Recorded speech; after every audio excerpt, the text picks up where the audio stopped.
Pam mae Ffurflen Dreth SA yn gofyn am dandaliadau amcangyfrifedig yn fy nghod treth TWE?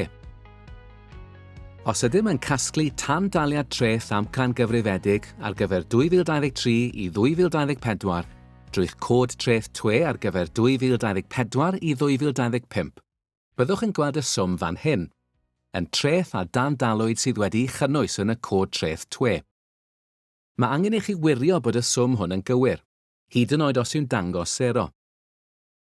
Mae'n bosibl y bydd y swm a ddangosir fan hyn yn wahanol i'r swm sy'n ymddangos fel tandaliad yn eich cod treth ar gyfer 2024 i 2025.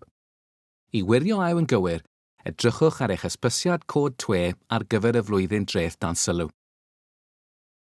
Os nad oes tandaliad ar gyfer blynyddoedd cynharach yn 2024 i 2025, bydd hyn yn cael ei ddangos fel 0. Os oes tandaliad ar gyfer blynyddoedd cynharach, gwiriwch eich hysbysiad cod TWE terfynol ar gyfer 2023 i 2024. Os yw'n cynnwys nodyn, treth amcangyfrifedig sydd arnoch y flwyddyn hon gydag un o'r negeseuon hyn, byddwch yn gweld y ffigur fan hyn. Fel arall, bydd hyn yn cael ei ddangos fel 0. Unwaith y byddwch wedi cadarnhau bod y swm yn gywir, dewiswch iawn. Os nad yw'n gywir, dewiswch na. Nodwch y swm cywir, a rhowch wybod i ni pam mae'r ffigur yn wahanol. Cofiwch gynnwys enw a dyddiad y ddogfen sy'n dangos hyn.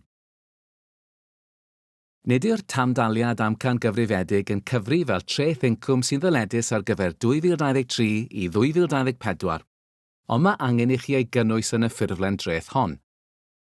Mae hyn yn ein galluogi i wneud cyfrifiad cywir o'ch treth incwm ar gyfer y flwyddyn honno. Yna, bydd y tandaliad amcangyfrifedig yn dod yn rhan o'r dreth sy'n ddyledus ar gyfer 2024 i 2025. Gallwch ddod o hyd i rhagor o wybodaeth ar gov.uk ac yn ein fideos defnyddiol eraill ar YouTube.